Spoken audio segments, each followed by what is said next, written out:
বছর ঘুরে আবারও দরজায় কড়া নাড়ছে অমর একুশে গ্রন্থমেলা। জুলাইয়ের গণ অভ্যুত্থান আর নতুন বাংলাদেশ বিনির্মাণের স্লোগান ধারণ করে বাঙালির মেধা ও মননের এই মেলা শুরু হবে আগামী 1 ফেব্রুয়ারি। এখন চলছে শেষ সময়ের প্রস্তুতি। মেলা পরিচালনা কমিটির সদস্য সচিব সরকার আমিনের প্রত্যাশা, এবারের বইমেলায় শপথ হবে বৈষম্যমুক্ত বাংলাদেশ বিনির্মাণের।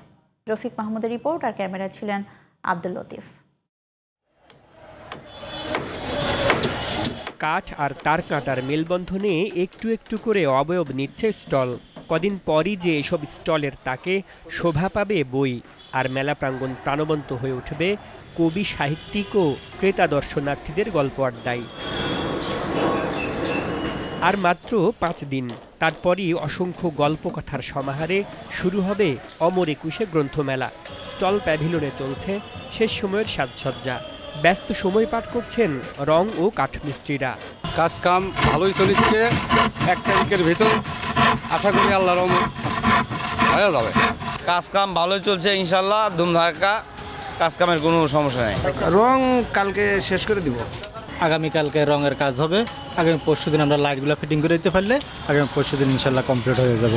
নতুন বাংলাদেশ বিনির্মাণের স্বপ্ন নিয়ে এবারের বইমেলা আয়োজনের চেষ্টা চলছে বলে জানালেন মেলা পরিচালনা কমিটির সদস্য সচিব সরকার আমিন। এবার মানুষের মধ্যে স্বপ্ন আছে, নতুন বাংলাদেশের স্বপ্ন। এই পরিপ্রেক্ষিতে বইমেলা এসছে এবং আমার ধারণা বইমেলাটি খুব জমে উঠবে।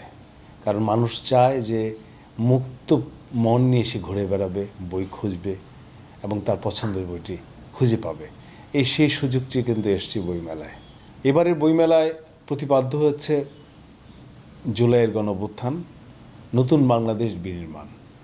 বইমেলার ছত্রে ছত্রে এই চেতনার প্রকাশ আমরা ঘটাতে চাই এবং আমার ধারণা অঙ্গসৌষ্ঠবে এবং প্রকাশিত বইয়ের মধ্যেও জুলাইয়ের চেতনাটি প্রতিফলিত হবে।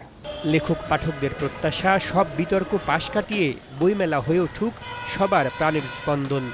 মেলার পরিসরের সাথে বেড়েছে স্টল ও প্যাভিলনের সংখ্যা। এবারও মেলা বসবে বাংলা একাডেমি ও সোহরাওয়ার্দী উদ্যানে। Rafiq Mahmud, GTV news, Dhaka.